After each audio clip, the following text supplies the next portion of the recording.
हरे कृष्णा हरे रामा। भक्तों, जैसा कि मैंने बताया आपको कि बहुत सारे भक्तों का प्रश्न आ रहा था चाय कॉफ़ी को लेके कि चाय कॉफ़ी नहीं पीनी है, चाय कॉफ़ी तामसिक भोजन में आता है। आप अपने वीडियो में ये भी बताइए कि प्याज लहसुन के साथ साथ अनियन गार्लिक के साथ साथ टी कॉफ़ी भी अवॉइड करें लोग, ठाकुर जी को भी इसका भोग न लगाएं। अब क्या है, ऐसे ही उठ के बोल दिया है लोगों ने। उन्होंने पहले ये नहीं सोचा कि किसने बोला है, क्यों बोला है, किस लिए बोला है। क्या सभी वैष्णव चाय कॉफ़ी नहीं पीते हैं?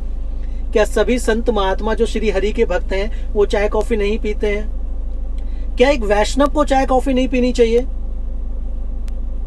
या सिर्फ इस्कॉन वाले ऐसा बोलते हैं, बाकी संत महात्मा चाय कॉफी पीते हैं? नारायण के भक्त, कृष्ण के भक्त, ठाकुर जी की जिन्होंने सेवा ली हुई है वो चाय कॉफी नहीं पीते हैं? क्या ठाकुर जी को वो चाय कॉफी का भोग ऑफर नहीं करते हैं? तो इन सब बातों पे ना किसी की भी बात सुन के इंस्टेंट माननी नहीं है।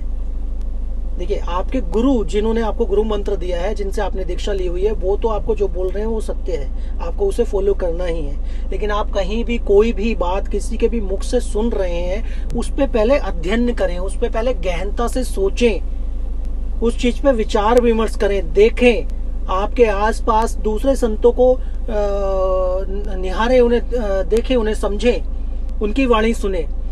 चाय कॉफी क्यों नहीं पीनी है, किसने मना किया है और कौन पीता है और किसे नहीं पीनी है, इन सब बातों पे हम बात करते हैं। लेकिन उससे पहले बात समझते हैं कि मुझसे जैसे बहुत सारे भक्तों ने बोला कि एक वैष्णव को चाय कॉफी नहीं पीनी चाहिए, एक वैष्णव को ठाकुर जी को चाय कॉफी ऑफर नहीं करनी है। अरे प्रभु, समझ तो लीजिए, वैष्णव का मतलब ये नहीं है कि जितने लोग इस्कॉन से जुड़े हैं वही सिर्फ वैष्णव है।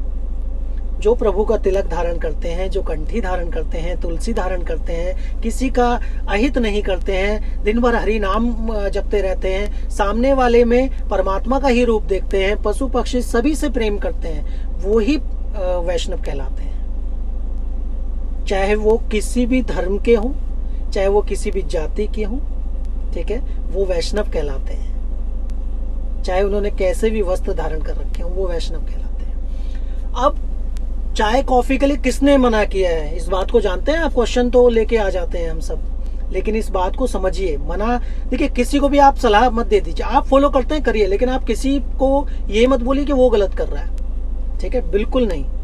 आप क्या है, चाय कॉफी श्रीला प्रभुपाद जी ने, उन्होंने चाय कॉफी को मना किया था। क्यों मना किया था? क्योंकि ये जो फॉरेनर्स थे, जब उन्होंने ये पूरा प्रचार शुरू किया, कृष्णा कॉन्शियसनेस से जोड़ना लोगों को शुरू किया, तो ये जो फॉरेनर्स थे, ये सब लोग एडिक्टेड थे ड्रग्स वगैरह के, नशे वाली चीज़ों के।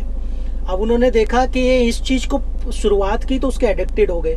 अब चाय कॉफ़ी में क्या है, चाय कॉफ़ी में कैफीन होता है। चाय कॉफ़ी एक हमें ना इंस्टेंट एनर्जी देता है, टेम्परेरी एनर्जी होती है लेकिन इंस्टेंट देता है। आप भी देखते होंगे, आपके घर में बड़े बूढ़े हैं, जब तक उन्हें चाय ना मिले उनमें एक्टिव या एनर्जी नहीं आती है। एक एक्टिवनेस आती है, चाहे वो थोड़ी देर की ही हो, लेकिन वो टेम्परेरी रहती है, ठीक है?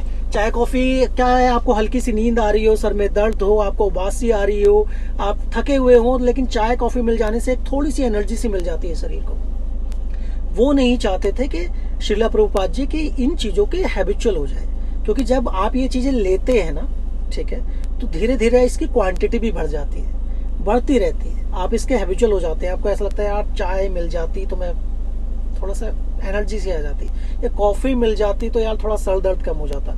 ये आपका ना मन इन चीज़ों का फिर आदी हो जाता है, हैबिचुअल हो जाता है। अब इसके हैबिचुअल होने से, इसके आदी होने से, इसकी क्वांटिटी बढ़ जाने से क्या होगा, आपको बहुत सारी शारीरिक समस्याएं शुरू हो जाएंगी। सबसे पहले पेट संबंधित रोग शुरू होते हैं चाय और कॉफी से, अगर आप क्वांटिटी बढ़ा देते हैं, ठीक है? तो ये जो चीजें हैं ये आपको अवॉइड करनी है, ठीक है? अब क्या है, उन्होंने, उनकी स्वयं की पत्नी, श्रीला प्रभुपाद जी की पत्नी स्वयं टी कॉफी नहीं छोड़ पाई थी अंतिम समय तक। वो बहुत उन्होंने उनसे प्रयास किया, ठीक है? चाय कॉफी हमारा कल्चर भी है, हम देखते आ रहे हैं, हमारे पूर्वज, हमारे बड़े बूढ़े दादा बाबा सब पीते आते हैं और हम भी पीते हैं, ठीक है? हाँ, सिर्फ इस्कॉन में मना किया जाता है। जितने भी लोग इंटरनेशनल कृष्णा कॉन्शियसनेस से जुड़े हुए हैं वहीं पर मना किया जाता है। उसके बाहर आप बहुत संत देखेंगे, बहुत हरि भक्त देखेंगे, चाहे वो अयोध्या से हों, चाहे वृंदावन धाम से ही हों, सभी लोग चाय लेते हैं। लेकिन आपको उसका आदी नहीं बनना है, अपने शरीर को अपने शरीर को ना उसका आदी नहीं बनने देना है। क्वांटिटी मत बढ़ाइए, ज़्यादा ये चीज़ नुकसान देती है शरीर को। किसी भी चीज़ की अति अच्छी नहीं होती है। आपको अगर भोजन की भूख आपको 3 रोटी की है, आप उसकी जगह 5 रोटी खाएंगे तो वो रोटी भी आपको नुकसान पहुंचाएगी, सिर्फ चाय कॉफ़ी ही नहीं। अब इसमें तामसिकता वाला कुछ नहीं है एंगल। आप अगर ये सोचे टी कॉफ़ी में तामसिकता वाला कोई एंगल है तो उस मूर्खता में बिल्कुल मत जाइए। आपने अगर चाय घर बनाई है, ठीक है, आप ठाकुर जी को उसका भोग लगा सकते हैं, ठीक है।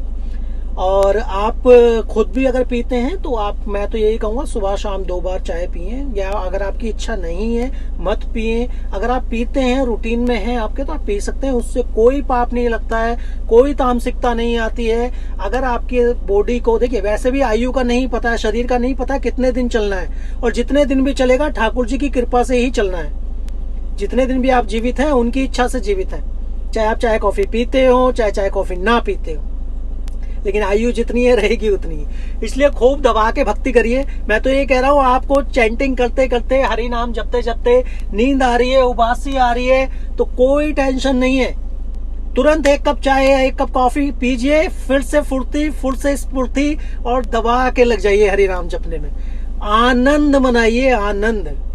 देखिए हमें ना ये देखना है कि किस चीज से हमारा हित हो रहा है, किस चीज से हमारी चैंटिंग और ज्यादा बढ़ रही है, किस चीज से हमारा मन और ज्यादा लग रहा है। अपने आसपास ऐसी चीजें रखिए, अपने आसपास ऐसी व्यवस्था रखिए जिससे आपको भगवान की याद बार बार आती रहे, भगवान की याद बार बार बनी रहे, और खूब आनंद में भजन करिए।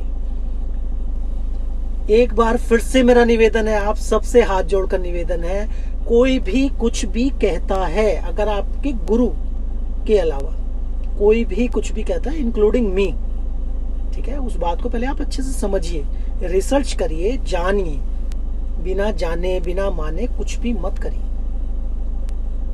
ठीक है। पहले अच्छे से समझिए, पहले अच्छे से चीजें देखिए।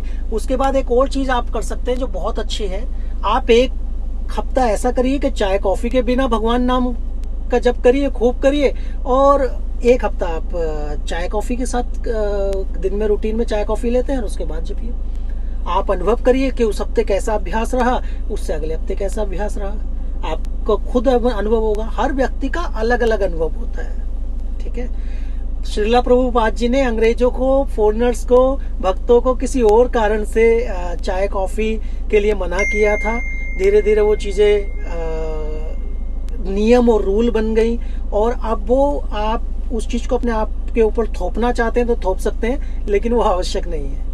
राधे राधे, हरे कृष्णा।